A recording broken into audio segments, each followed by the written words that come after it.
এইবার আপনাদেরকে দুটো একটা কথা বলি। দানের বক্তব্য অনেক তো শুনেছেন জীবনে, শুনেছেন না? এবার আমি একটু ভিন্ন রকমের বলার চেষ্টা করছি।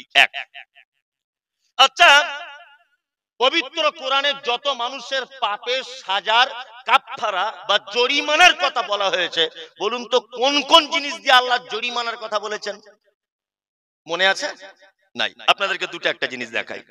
আমি আমার বউকে বলছি, তোমার হাতটা আমার মায়ের মতো, তোমার চোখটা আমার মায়ের মতো, তোমার মুখটা এটা আমার মায়ের মতো। বলুন তো এটা বললে গুনাহ হবে কি হবে না? হবে। এটাকে কি বলে? জিহাদ, তাই না? সূরা মুজাদালাটা খুলে দেখবেন, খুব চমৎকার করে আল্লাহ সুবহানাহু ওয়া তাআলা বর্ণনা করে দিয়েছেন। কদ সামিআল্লাহু কাওলাল্লাতী তুজাদিলুকা ফি যাওজিহা ওয়া তাসতাকি ইলাল্লাহ, বিস্তারিত ভাবে বর্ণনা। তাহলে এটা মারাত্মক পাপ, তাই না? যদি বলছেন মৌলভী সাহেব সামান্য একটা ব্যাপারের জন্য এটা পাপ, আরে পাগল, শুধু পাপ নয়, এটা যে কত ওয়েটফুল পাপ, কত ভারী পাপ, আপনি জরিমানা শুনলে বুঝতে পেরে যাবেন। জরিমানা কি? আল্লাহ তাআলা বলছেন ফাতাহরিরু রাকাবাতিন মিন ক্বাবলি আন ইয়াতামাসসা। তুমি যদি বলো তোমার স্ত্রীকে তোমার নাকটা আমার মায়ের মতো, তোমার চোখটা আমার মায়ের মতো, তোমার হাতটা আমার মায়ের মতো, তোমার দেখতে আমার মায়ের মতো, তোমার পা দুটো আমার মায়ের মতো, এই কথাটা যদি তুমি বলে দাও, আল্লাহ তাআলা বলছেন তোমাকে একটা টাকা দিয়ে গোলামকে আজাদ করা না পর্যন্ত মিন ক্বাবলি আন ইয়াতামাসসা তুমি তোমার স্ত্রী গায়ে টাচ করতে পারবে না। একটা গোলাম কেনা বেচা তো এখন আর হয় না, কি বললাম বুঝলেন? যাই হোক, তারপরে কেউ যদি গোলাম আজাদ করতে না যদি পারে, আল্লাহ তাআলা বলছেন ফাইন লাম ইয়াজিদ ফাসিয়ামু শাহরাইন মুতাতাবিঈন। যদি গোলাম আজাদ করতে না পারো, তাহলে তুমি পরস্পর 2 মাস সিয়াম পালন করো। 60টা, সহজ বাংলায় বলছি মানুষ বুঝতে পারবে, রোজা রাখতে হবে কটা? 60টা। ঠিক 49 দিনের মাথাতে আপনার রোজা ভেঙে গেছে কোন একটা কারণে, আবার গোড়া থেকে। কি বলছি বুঝতে পারছেন? ঠিক 58 দিনের মাথাতে রোজা ভেঙে গেছে কোন কারণে, আবার প্রথম থেকে। কি বলছি বুঝতে পারছেন? তাহলে দ্বিতীয় জরিমানা কি? প্রথম যদি না পারেন, দ্বিতীয়টা 60টা রোজা রাখতে হবে, তাই তো? তারপরে যদি আপনি এটাও যদি না পারেন, আল্লাহ তাআলা বলেন ফাইলাম ইস্তাতি ফাইতামু 60 মিসকিন, তুমি 60 জন মিসকিনকে খাওয়াও। কজন? 60 জন, তাই তো? 60 জন মিসকিনকে খাওয়াতে হবে। মিসকিনকে খাওয়ানো এটা সাদকা না দান? সাদকা তো, সাদকা। তাহলে এই রকম একটা পাপের সাজা কি দিয়ে? দুটো জিনিস, তিনটে জিনিস।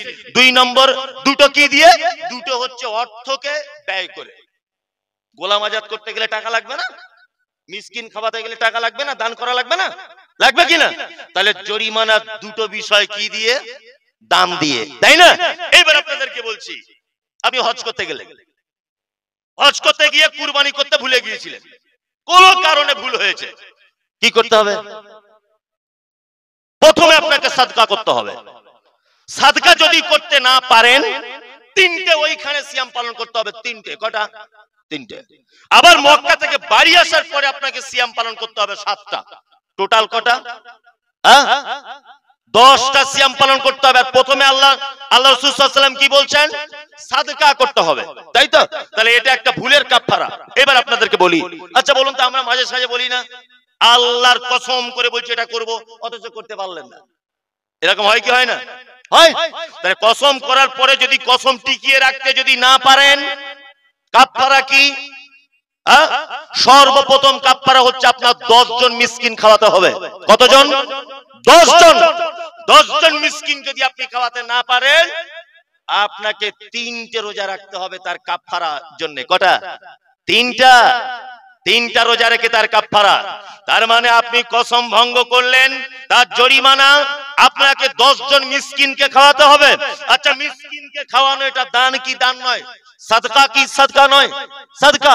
মানে পাপ থেকে বাঁচার জন্য সবথেকে বড় যে হাতিয়ার বা মাধ্যম, তার নাম হচ্ছে দান বা সাদকা।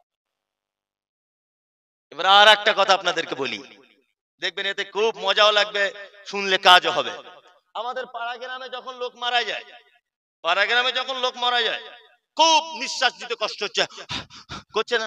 করে না? করে। তখন আমরা কি করি? খালা একটু গরম দুধ দাও না ওর গালে, চাচি একটু গরম পানি দাও, ঠান্ডা পানি দাও, দিই কি দিই না? ও কি ঠান্ডা পানির কথা বলছে? ও বলছে যে আমার ঠান্ডা পানি আনো তাড়াতাড়ি, আশরাফুল খাইরুল তাড়াতাড়ি করে আমার একটু পানি দে, এরকম কিছু বলছে না। আল্লাহ কি বলছেন? ও যখন মৃত্যু যন্ত্রণায় ছটফট করে তখন কি বলে?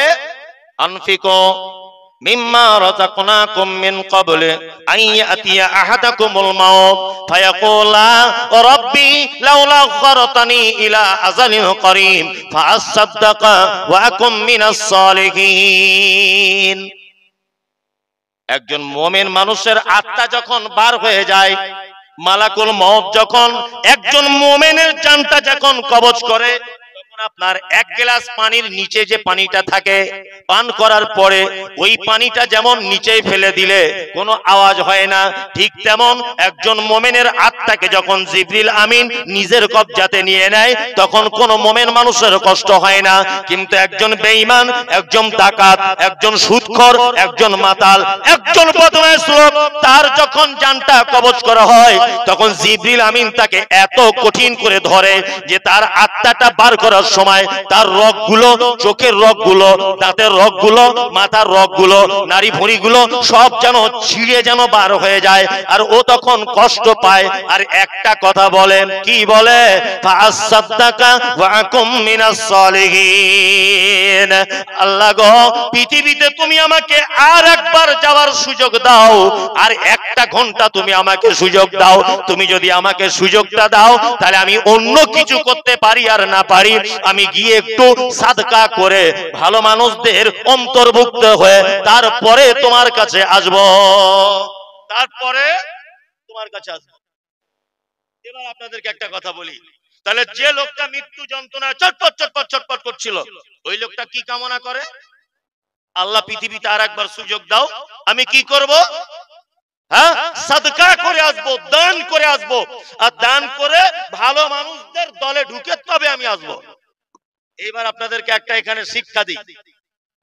আচ্ছা বলুন তো, দুনিয়াতে যত আমল আছে সব থেকে সহজে করা যায় কোন আমল? জানা আছে? জানা নেই? এক, আপনি যদি মনে করেন আমি নামাজ পড়বো, প্রথমে আপনার শরীরটাকে পবিত্র রাখতে হবে। 2 নম্বরে আপনাকে ওযু কমপ্লিট করতে হবে।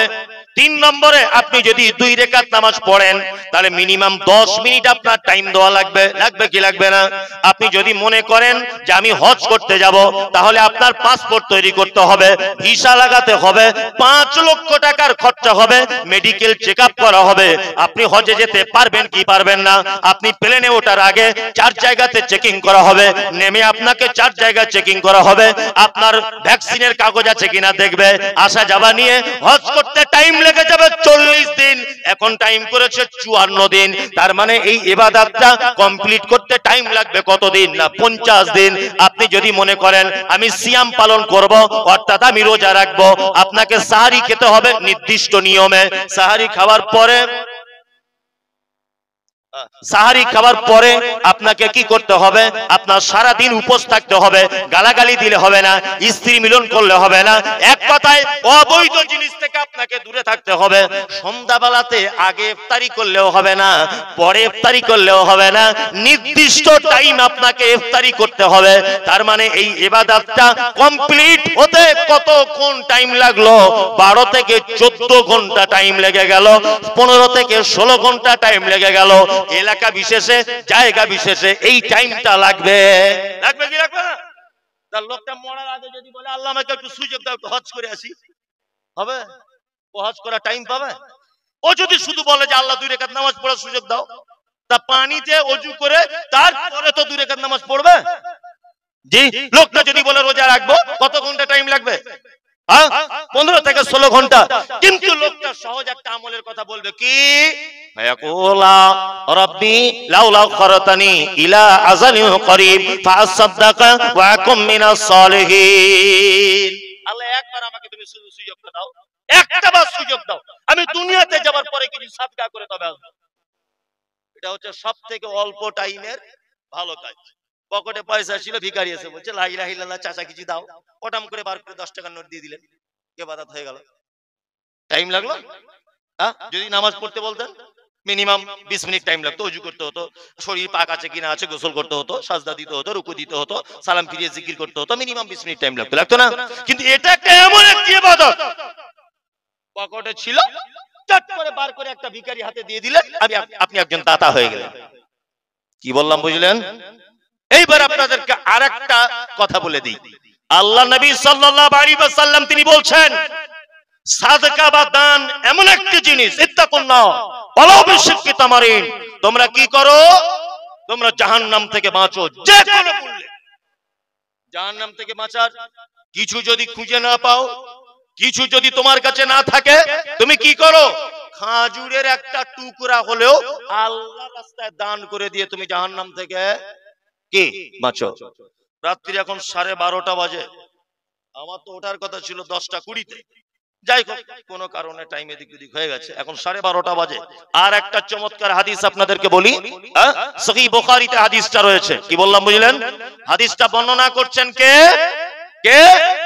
আম্মা জান আয়েশা সিদ্দিকা রাদিয়াল্লাহু তাআলা আনহা।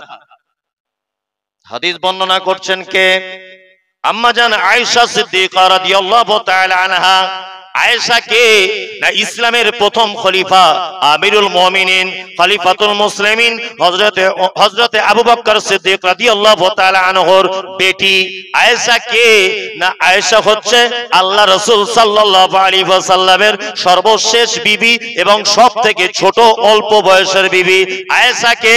এমন একজন ভাগ্যবতী নারী, বিশ্ব নবী বিবাহ করার আগে নবীজিকে 2-3 বার স্বপ্নের মাধ্যমে আয়েশাকে দেখানো হয়েছে। আয়েশা কে? না হাদিসের পরিভাষাতে আয়েশাকে বলা হয় কি মুহাদ্দিসা। আয়েশা কে? আল্লাহর নবী তাকে আদর করে ডাকতেন হুমায়রা বলে। আয়েশা কে? ইসলামের ইতিহাস যদি আপনি দেখেন, আল্লাহর নবীর বিবিদের ভিতরে সবথেকে বেশি কোরআনের শিক্ষা দিয়েছেন অন্যান্য মহিলাদের নাম হলো তার আম্মা জান আয়েশা সিদ্দিকা রাদিয়াল্লাহু তাআলা আনহা। হাদিস বর্ণনাকারিনী আয়েশা কোন বিবি নবীজিকে করিলেন জিজ্ঞাসা, ওগো নবী তব সাথে দেখা হবে কার? নবী বলে দুনিয়াতে কাতলম বাজার। মাশাআল্লাহ।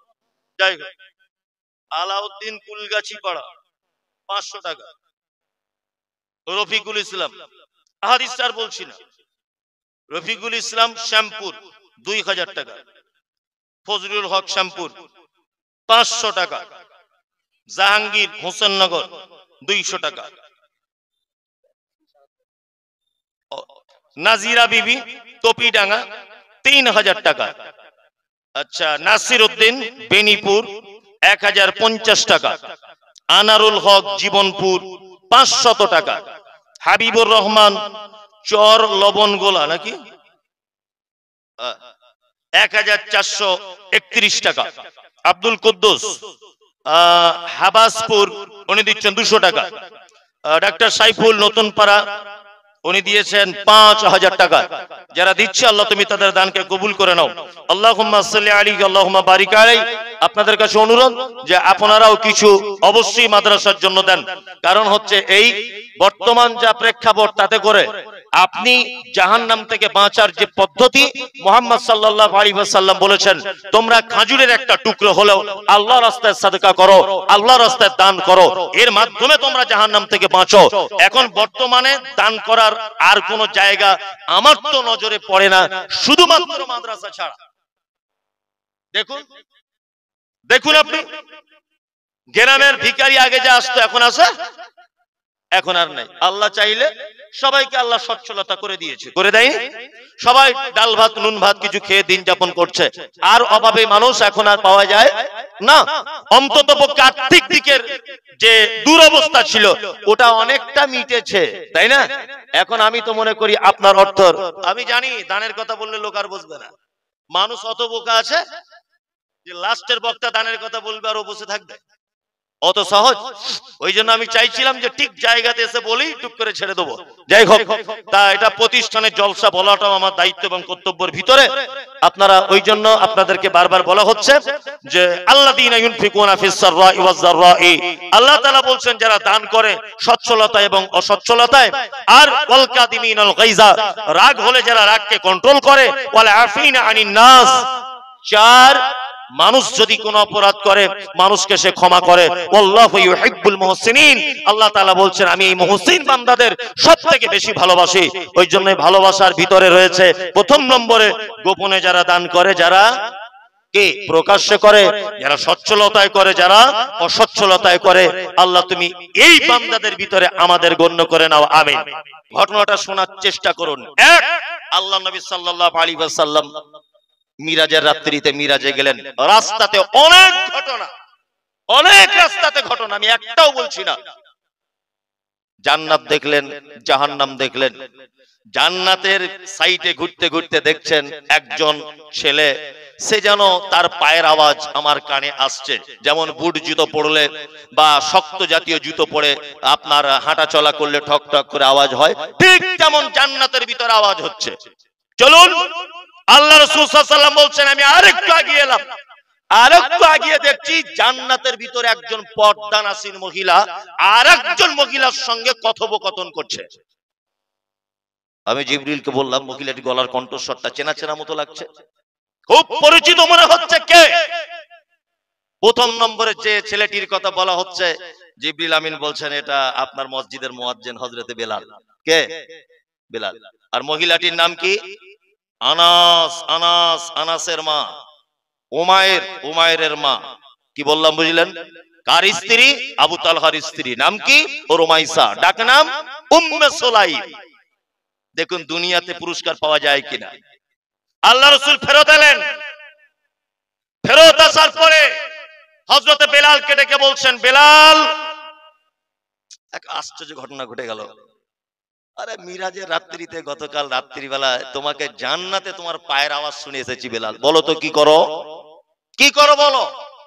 হযরতে বেলাল বলছেন, আল্লাহ রাসূল তেমন তো কোনো আমল নেই, আমার একটি ছোট্ট আমল আছে। আমলটা হচ্ছে এই যে দিনের বেলা যতবার ওযু নষ্ট হয়ে যায় ততবার ওযু করে 2 রাকাত নফল সালাত আদায় করি, এইটুকুই আমার উত্তম আমল, আর কোনো উত্তম আমল নেই। বেলালকে, বেলাল হচ্ছে সেই ইথিওপিয়া দেশের মানুষ, দক্ষিণ আফ্রিকার ইথিওপিয়া শহরের মানুষ, হাবশি দেশের মানুষ। ঠোঁটগুলো খুব লম্বা চওড়া, মাটির দিকে ঝোলা, আর মাথার চুলগুলো পাখির মাথার মতো, আর কালো কুচকুচে লোক হযরতে বেলাল। কিন্তু আল্লাহ রাসূল সাল্লাল্লাহু আলাইহি ওয়াসাল্লাম কি বলছেন? জান্নাতের ভিতরে দেখে এলেন কাকে? বেলালকে। আচ্ছা বলুন, তখন বেলাল বেঁচে ছিলেন না মারা গিয়েছিলেন? বেঁচে ছিলেন। তাহলে বেঁচে থাকা অবস্থায় আল্লাহ রাসূল সাল্লাল্লাহু আলাইহি ওয়াসাল্লাম তাকে জান্নাতে তার পায়ের আওয়াজ শুনছেন। আবু তালহাকে ডাকলেন। আল্লাহ রাসূল বলছেন, আবু তালহা, একটা আশ্চর্য ঘটনা শুনে নাও। আমি তোমার স্ত্রীকে জান্নাতের ভিতরে দেখে এলাম। আর একটা কথা বলি, শুনে রেখে দেন বন্ধু যারা আছেন, একজন মাত্র সাহাবী, যে সাহাবীর কাণ্ড কারখানা দেখে স্বয়ং আল্লাহ পর্যন্ত আসমানের উপরে হেসে দিয়েছেন। কে? নাম হলো তার আবু তালহা। কি ঘটনা? না, আল্লাহ রাসূলের দরবারে মেহমান এসেছে, মেহমান এসেছে আল্লাহ রাসূলের দরবারে। মেহমান আসার পর আল্লাহ রাসূল সাল্লাল্লাহু আলাইহি ওয়াসাল্লাম বলছেন, আমার বিবিদের বাড়িতে একবার খোঁজ নাও তো, খাবার আছে কি দেখো তো। আবু তালহা বলছেন যে আল্লাহ রাসূলের বাড়িতে তখন 11 জন স্ত্রী ছিল। কতজন? 11 জন। একজনের বাড়িতে কোনো খাবার নাই, পানি ছাড়া। তার মানে আল্লাহ রাসূলের বিবিদের বাড়িতে পানিটাও একটা খাবার ছিল না তো। আম্মা জান আয়েশার বর্ণনা থেকে বোঝা যায়, আম্মা জান আয়েশা বলছেন একটা চাঁদ দেখলাম, তারপরে আরেকটা নতুন চাঁদ দেখলাম, এর মাঝখানে আমাদের বাড়িতে কোনো উনুন জ্বলেনি। তারপরে আরেকটা নতুন চাঁদ দেখলাম, তারপরেও দেখেছি আমাদের বাড়িতে কোনো উনুন জ্বলেনি। তার মানে একটা চাঁদ নতুন দেখার পর আরেকটা নতুন চাঁদ দেখতে কতদিন টাইম লাগে? 1 মাস, তাই না? পরপর 3টে চাঁদ দেখে নিলাম, অথচ আমাদের বাড়িতে উনুনে কিছু চাপানো হয়নি। তার মানে রাসূলের বিবিদের বাড়িতে পানিটাও এক প্রকারের খাদ্য ছিল। কি বললাম বুঝতে পারছেন? আর একটা কথা আপনাদের বলি, তখন নবীজি কে ছিলেন? মদিনার রাষ্ট্রপ্রধান, মুখ্যমন্ত্রী। মদিনার মুখ্যমন্ত্রীর দায়িত্ব পালন করছিলেন কে? মুহাম্মদ সাল্লাল্লাহু আলাইহি ওয়াসাল্লাম। মুখ্যমন্ত্রী রাষ্ট্রপ্রধানের বাড়ির বিবিদের কাছে খাওয়ার। আমাদেরও নেতা ওই রকমই নেতা, খুব দয়ালু নেতা, তাই না? আগে আন্ডার প্যান্ট পরে ঘুরতো, কেউ চিনতো না। কি করে ভোটে জিতে গেছে, দেখছি বুলেট গাড়ি চেপে ঘুরছে হঠাৎ। কি ব্যাপার মামু? এটা কিনেছি আর কি। বুঝতে পারছি না টাকা কোথা থেকে এলো। বক্তাদের বড় লোকের বাড়িতে বসতে দেওয়া হয়, দেখবেন। এটা মাদ্রাসার জলসা বলে মাদ্রাসায় বসেছিলাম, কিন্তু অন্যান্য জলসাগুলোতে বক্তাদের আমন্ত্রণ থাকে কোথায়? বড় লোকের বাড়িতে, গ্রামে। যারা একটু ধনী লোক, বাথরুম কলের ভালো ব্যবস্থা, সেই রকম চাকচিক্য বাড়ি। যে ডাইনিং টেবিলে খেতে দিচ্ছে তারই দাম মনে হয় 2-2.5 লাখ টাকা। সাংঘাতিক বাড়ি। জিজ্ঞাসা করছি, ভাই আপনি কি করেন? অনেক সময় তো জানতে মনের ভিতরে জাগে না, কি করেন? বলছে আমি 3 বারের প্রধান হুজুর। আর কি করেন? বলছে আর কিছু করি না। মনে মনে ভাবছি প্রধানের বেতন তো 6,000-7,000, 2.5 লাখ টাকা ডাইনিং টেবিল, এটা এলো কোথা থেকে? এটা হচ্ছে বর্তমান আমাদের নেতাদের চরিত্র। কি বললাম বুঝলেন না? আর মুহাম্মদ সাল্লাল্লাহু আলাইহি ওয়াসাল্লামের চরিত্র কি? বাড়িতে 11 জন বিবির বাড়িতে আবু তালহা বলছেন পানি ছাড়া আর কোনো খাবার নাই। আল্লাহু আকবার। আল্লাহ রাসূল সাল্লাল্লাহু আলাইহি ওয়াসাল্লাম এই কথা শোনার পরে সাহাবীদের উদ্দেশ্য করে বলছেন, এই তোমাদের ভিতরে কে আছো আজকে মেহমানের মেহমানদারি করাবে? আল্লাহ তার খাজুরে বরকত দিবে, আল্লাহ তার মালে বরকত দিবে। কে? আবু তালহা হাত তুলে দিয়ে বলছেন, আল্লাহ রাসূল আমি রয়েছি প্রস্তুত। বাড়িতে খাবার আছে কিনা দেখার টাইম নেই। কি বললাম বুঝলেন না? কেমন ঈমান বুঝতে পারছেন? কেমন ঈমান? আমাদের ঈমান কি? জুম্মার দিনে 4টে অন্ধ লোক এসেছে চাঁদা তুলতে। সেক্রেটারি একবার এইরকম করে দেখছে, মোতাল্লি এরকম করে দেখছে, অবস্থা খারাপ, 4 জন সবাই বাড়ি চলে গেল। লাস্ট ইমাম সাহেব বলছে, কই গো কেউ চাটি ভাতের ব্যবস্থা করেন? অথচ আপনার স্ত্রী 4 দিনের আদা রসুন একসাথে বেটে ফ্রিজে, ডিপ ফ্রিজের ভিতরে রেখে দেয়। এত সুখ, হ্যাঁ? তারপরেও আপনার বাড়িতে একটা মেহমান ভাত পায় না। একজন মেহমানের ভাত জোটে না। প্রত্যেক জুম্মাতে অন্তত পক্ষে আপনার স্ত্রীকে বলে রাখবেন এটা, যে আমাদের বাড়িতে একটা লোক খাবে। মৌলভী সাহেব যদি মেহমান না আসে ওই খাবারটা আপনি এসে খেয়ে যাবেন না?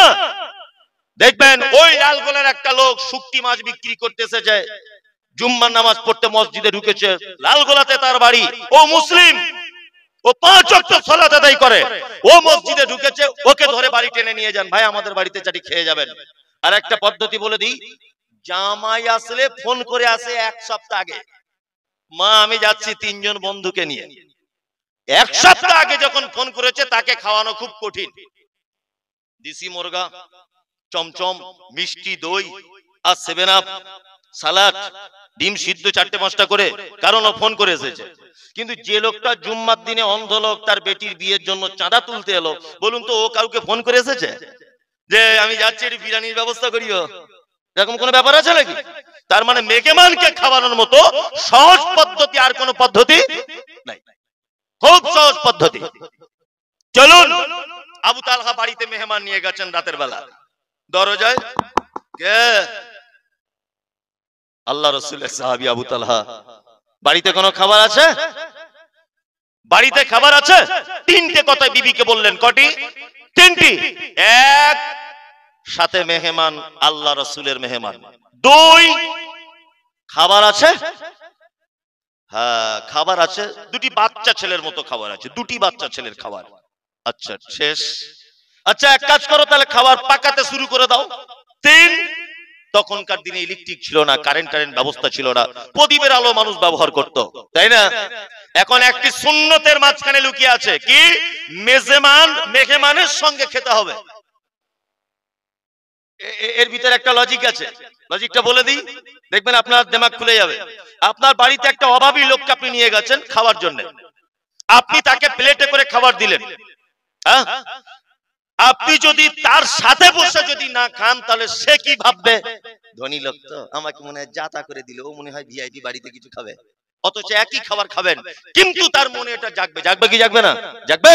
ওই জন্য দুস্থ, মাদ্রাসার শিক্ষক, আদায়কারী যে কেউ আপনার বাড়িতে যাক, এটাও একটা সুন্নত যে আপনি তার সাথে বসে খাওয়ার কি চেষ্টা করবেন। ডাল ভাত যা হবে একসঙ্গে বসে খাওয়া দাওয়া করবেন। আবু তালহা বলছেন 2টি বাচ্চা ছেলের খাবার, যদি এই খাবারটা আমরা 2 জন যদি খাই তাহলে তো শেষ হয়ে যাবে অল্প তাড়াতাড়ি। তখন স্ত্রী পরামর্শ দিয়ে বলছেন, এক কাজ করিয়েন, আপনারা 2 জন খেতে বসবেন, আর আমি কোন একটা বাহানা করে প্রদীপটাকে নিভিয়ে দেব, প্রদীপটা জ্বালানোর চেষ্টা করব, ঠিক করব, হাবি যাবি কোন একটা কাজে ব্যস্ত থাকবো। আর এর ফাঁকে ফাঁকে আপনিও প্লেটে হাত দিবেন, মুখে হাত তুলবেন, মুখটা লাড়াচাড়া করবেন, কিন্তু খাবেন না। আপনি যদি খান তাহলে আল্লাহ রসুলের মেহমানের পেট ভরবে না। সারা রাত চলে গেল, আল্লাহ রসুলের মেহমানের পেট পরিপূর্ণ করে দেওয়া হলো। সকালবেলা ফজরের পরে আল্লাহ রসুল আবু তালহাকে ডেকে বলছেন, আবু তালহা শোনো, আশ্চর্য বোধ করছি আমি নিজেকে। সেটা হচ্ছে এই যে গতকাল তোমাদের স্বামী স্ত্রীর যা কাণ্ড কারখানা আমার মেহমানের সঙ্গে তোমরা যা করেছ, আল্লাহ খুশি হয়েছে এত যে আল্লাহ আসমান থেকে হেসে দিয়েছে তোমাদের স্বামী স্ত্রীর দুজনের কাণ্ড কারখানা দেখে। এদের জন্য কোরআনে একটা আয়াত অবতীর্ণ হয়েছে, সূরা হাসরের 9 নম্বর আয়াত। আল্লাহ তাআলা বলছেন, আরে মুমিন তো তারাই, ভালো মানুষ তো তারাই যারা নিজেদের থেকে অপরকে অগ্রাধিকার দেয় বেশি। কি বললাম বুঝলেন না? নিজে অনেক সময় না খেয়ে অপরের খাবারের সহযোগিতা করে বেশি, নিজের গায়ে চাদর না দিয়ে অপরের গায়ে বস্ত্র তুলে দেয়, নিজে ক্ষুধা থেকে অপরের মুখে অন্নর ব্যবস্থা করে দেয়। আল্লাহ তাআলা বলছে এটা মুমিনদের একটা বৈশিষ্ট্য। সূরা হাসরের 9 নম্বর আয়াত এদের ব্যাপারে, স্বামী স্ত্রীর ব্যাপারে আল্লাহ সুবহানাহু ওয়া তাআলা অবতীর্ণ করেছিলেন। আল্লাহ রসুল আবু তালহার স্ত্রীকে কোথায় দেখলেন? আগে বলেছি কোথায়? জান্নাতের ভিতরে। আবু তালহার স্ত্রী তখন বেঁচে ছিলেন না মারা গেছেন? বেঁচে আছেন, আবু তালহার সঙ্গে সংসার করছেন। তারপরে আল্লাহ রাসূল সাল্লাল্লাহু আলাইহি ওয়াসাল্লাম বলছেন, জান্নাতের ভিতরে তোমার গলার আওয়াজ পেলাম। না সুবহানাল্লাহ কালকে বলবেন যদি টাইম না পান। অথচ আল্লাহ সুবহানাহু ওয়া তাআলা কি বলছেন? মান আমিলা সালিহাম মিন যাকারিন আও উনসা ওয়া হুয়া মুমিনুন। তোমরা যদি ভালো কাজ করো ঈমানের অবস্থায়, নারী হও বা পুরুষ হও, আল্লাহ বলছেন হায়াতাম তাইয়্যিবাতান, উত্তম জিন্দেগির ব্যবস্থা করে দিব। ওয়ালা নাজজি আন্নাহুম আজরাহুম বিআহসানি মা কানু ইয়ামালুন। তোমরা যে ভালো কাজ করেছো এর থেকে আমি আল্লাহ ভালো প্রতিদান তোমাদের জন্য রেখে দিয়েছি, যা যে প্রতিদান সম্পর্কে তোমরা কেউ জানো না, কেউ জানো না। আমরা আলেমোলা বক্তব্য রাখি, খুব সুর করে করে বলি, বন্ধুরা আমার, জান্নাতের ভিতরে বড় বড় আঙ্গুর রয়েছে, বড় বড় আপেল রয়েছে, বড় বড় বেদানা রয়েছে, সুন্দর সুন্দর ফল রয়েছে, আছে না? আইনাবা ওয়া কাযবা ওয়া যাইতুনা ওয়া নাখলা ওয়া হাদাইকা ওয়া গুলবা ওয়া ফাকিহাতা ওয়া আব্বা, কোরআনে আছে না? মানে জান্নাতের নিয়ামতের শেষ নেই। এটা আমরা শুধু শুনি। এবার আপনাকে একটা কথা বলি, একটা অন্ধ লোককে যদি আপনি জিজ্ঞেস করেন, ভাই বকের কালার কেমন, বক বক যে পাখিটা, এর কালার কেমন? অন্ধ বলবে এর কালার সাদা, বলবে না? যদি বলা হয় অন্ধকে কাক, এর কালার কেমন? ওই একদমসে বলবে কাকের কালার কালো। আচ্ছা, যে জন্ম অন্ধ সে কি অরিজিনালি বুঝে কালো কাকে বলে? বুঝে? অরিজিনালি কি বুঝে যে সাদা কি জিনিস? বুঝে কি? বুঝে না। কিন্তু ওকে জিজ্ঞাসা করলেই ও বলবে সাদা বক ধবধবে, কাক কালো কুচকুচে, বলবে না? হ্যাঁ, অমুকটা লাল টকটকে, হলুদটা একেবারে গড়গড়ে, বলবে কি বলবে না? বলবে। কিন্তু আদৌ জানে না। আমরা আলেমুলামারা যতই বক্তব্য দিই, জান্নাত আপেল বেদানা, সুন্দর সুন্দর নারী রয়েছে, হুর রয়েছে, হাবিজাবি যত যা কিছু বর্ণনা করি, আদেও যে সে বেদানার কি স্বাদ, আর ও বেদানা দেখতে যে কেমন, দার্জিলিং এর মতো না আপনার ওই নাসিকের মতো, কোথাকার মতো যে কালার হবে, কি যে তার বর্ণনা, মনে মনে ভেবেও কুল পাওয়া যাবে? যাবে? কারণ কোন চক্ষু দেখেনি, কোন মানুষ তার ভাবনার কল্পনাতে আনতে পারবে না। এবার আপনাদেরকে আমি আর একটা কথা বলি। আল্লাহ সুবহানাহু ওয়া তাআলা সূরা আল ইমরানের 134 নম্বর আয়াতে একটা কথা বলছেন, ভালো কাজ করতে। আল্লাহ বলছে ঈমানের অবস্থায় ভালো কাজ করো, দুনিয়াতে সুখ শান্তি যদি পেতে চাও। আমরা যারা এখানে বসে আছি আমাদের তো ঈমান আলহামদুলিল্লাহ আছে তো?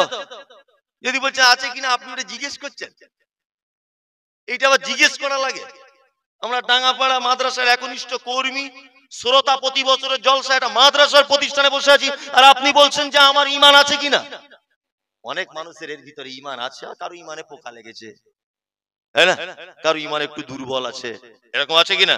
আচ্ছা, ইমানটা মজবুত করে ভালো কাজ করুন। আমি কয়েকটা ভালো কাজ পবিত্র আল কোরআন দিয়ে আপনাদেরকে বলার চেষ্টা করছি। এক, জীবনে অনেক ভালো কাজের কথা শুনেছেন, আমি কোরআন থেকে বলছি শুনুন। আসলে কোরআন মাজিদ তো আমার কাছে অবতীর্ণ হয় না, এক এক বক্তা এক এক ঢঙে এক এক রকমে মানুষকে বোঝানোর চেষ্টা করে, এছাড়া আর কিছু নয়। আল্লাহ তাআলা ভালো কাজ বলছেন, আল্লাযীনা ইনফিকুনা ফিস সাররাই ওয়াজ যাররাই ওয়াল কাযিমিনাল গায়যা ওয়াল আফিনা আনিন নাস ওয়াল্লাহু ইউহিব্বুল মুহসিনিন। যত ভালো কাজ দুনিয়াতে আছে তার ভিতরে আল্লাহ তাআলা বলছেন আল্লাযীনা ইনফিকুনা ফিস সাররাই ওয়াজ যাররাই। অনেক ভালো কাজের শ্রেষ্ঠ ভালো কাজ হলো যারা গোপনে এবং যারা প্রকাশ্যে, যারা সচ্ছলতায় অসচ্ছলতায়, অভাবে হোক সুখে হোক দুঃখে হোক ভয়ে হোক আর হাসতে টাইমে হোক যে কোনো সময় হোক, তাদের কাছে যখন চাওয়া হয় তারা তখন কাউকে ফেরত দেয় না, তারা তখন দান করে দেয়। এক কথাতে যারা সচ্ছলতায় অসচ্ছলতায় আল্লাহ রাস্তায় খরচা করে, এরা হচ্ছে সর্বোৎকৃষ্ট মানুষ এবং এই লোকগুলো সব থেকে ভালো লোক। আল্লাহু ইউহিব্বুল মুহসিনিন। আল্লাহ বলছে আমি সব থেকে বেশি পছন্দ করি এদেরকে।